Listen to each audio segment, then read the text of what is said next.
Hello and welcome to every Tomb King Legendary Lord ranked from worst to best. If you're not aware, this is part of a series where I rank every single Legendary Lord within their own faction in Warhammer 2. This is all building up to me ranking every single Legendary Lord in total, so be sure to subscribe if you want to see that. Just to get the rules and criteria out of the way, I'm going to be focusing on the campaign rather than multiplayer because it's kind of my thing, and also anyone can really make anything work in multiplayer. I'm going to be taking into account everything I can that is specific to the Lord and faction. This includes the unique effects they bring to their faction, the effects they have on their army, and of course the Lord themselves and their performance in battle. Really quick before we get into this, I'd just like to let you know that I'm doing a Q&A for hitting 20,000 subscribers. We're at 19,500 at the time of recording. That's pretty incredible. I'm really excited for it, so if you'd like to ask me a question about literally anything, doesn't have to be related to Total War Warhammer 2, can be literally anything you want, then head on over to the community tab of my YouTube channel and then look for the post that is titled 20k Q&A and pop your questions in the comments there. I'll be answering them in a video as soon as I hit 20k, so be sure to pop your questions in sooner rather than later. And of course, it goes without saying, thank you so very much for getting me to this point. It's really incredible. Love you all very much. Okay, on to the video. Now, without further ado, let's get straight into the rankings, starting in 4th place. Here we have Grand Hierophant Ketep.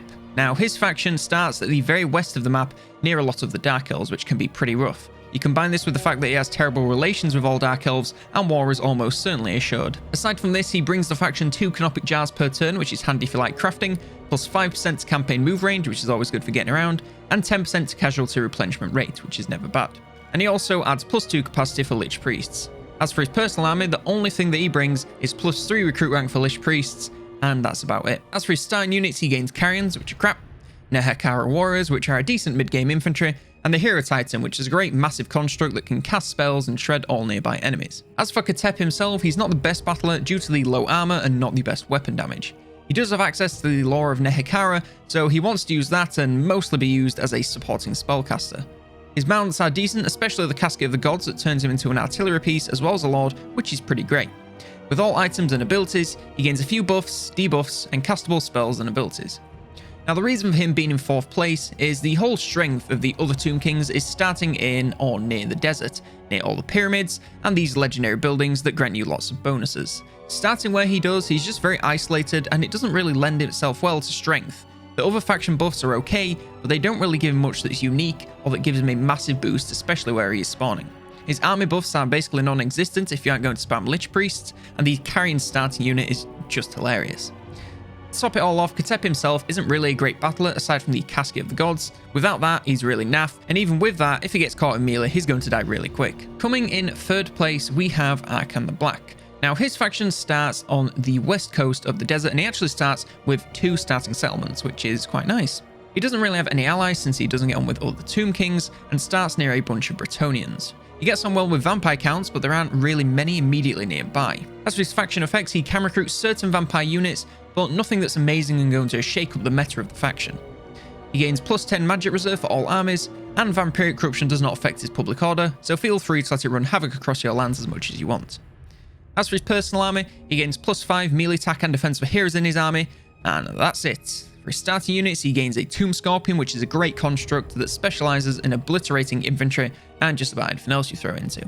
Felbats, which are a bit of a crappy flying unit but work quite well when there's a lot of them, and Crypt Ghouls, which are a nice mid-game anti-infantry unit. As for Arkan himself, he's a battler and a caster. He has pretty high armor and decent high weapon damage, but not the most armor piercing. He has the Lore of Death, which is pretty good and certainly preferable to the Lore of Nehekara in my opinion, and his mounts aren't too bad and certainly do look quite cool. With all items and abilities, he gains buffs for himself and allies as well as some summons. Now, the reason for his rank is the better starting position since he actually is in the desert, pushes him above Ketep. The lack of any allies nearby does compensate for this and does make it quite a bit more challenging to get by. The few vampire units are fun for variety, but as I said, they don't really do anything for the roster and certainly don't usurp any units from their place in the regular Tomb King battle. Army buffs are good, but only if you're into hero spam. If not, you're going to get very little to zero use out of them. And Arkan is pretty great in battle, both being a competent battler and a spellcaster, and he can have some fun with the unique mounts. Unfortunately, a few vampire units and a fighting lord do not a good faction make, so unfortunately Arkan is in 3rd place. Coming in 2nd place, we have High Queen Khalida. Her faction starts on the southeastern coast just north of the jungle. She has mountains containing Skaven to get through before she reaches the majority of the Tomb Kings and the desert. She has better relations with other Tomb Kings, so getting them on side is easier, and she gains +20% ammo for all units. As for her personal army, all units gain poison attacks, which is really great, as well as suffering 50% less casualties from all types of attrition, and 3 untainted wherever she goes. Her starting units are Sepulchral Stalkers, which are really cool missile units that excel in melee and range, Acropolis Knights, which are skeleton cavalry that instead ride Necroserpents, and Skeleton Archers, which are your standard missile skellies.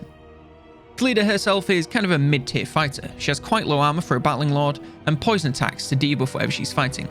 Decent weapon damage, but not the most armor piercing, so if she goes up against something that is super tough, she's going to struggle.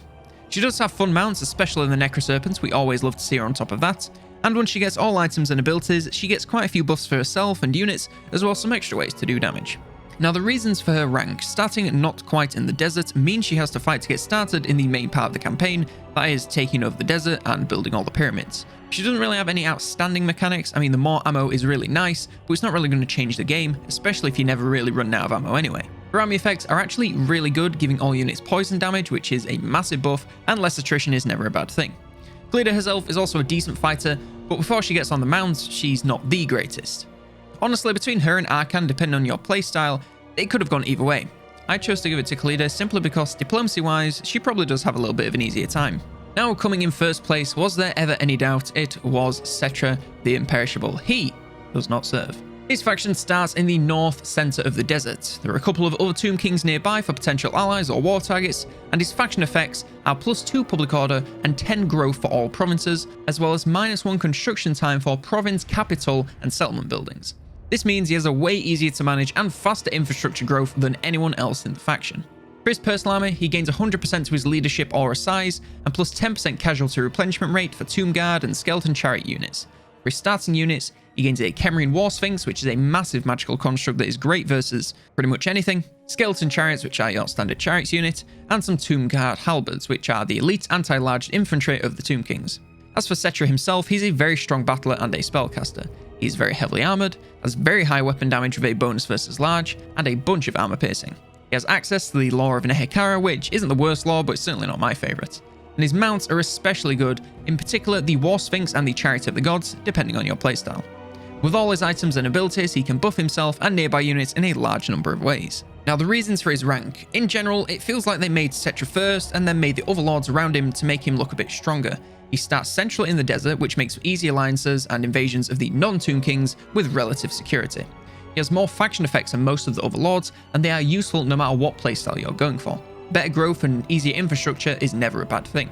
Now, the army effects are a little bit lackluster, but if you're me, you'll be using Tomb Guard in your endgame, so it will eventually get quite a bit of decent use. Settra is also the best battler by far, with the best armor, best weapon damage, best mounts, and the best everything out of the lot.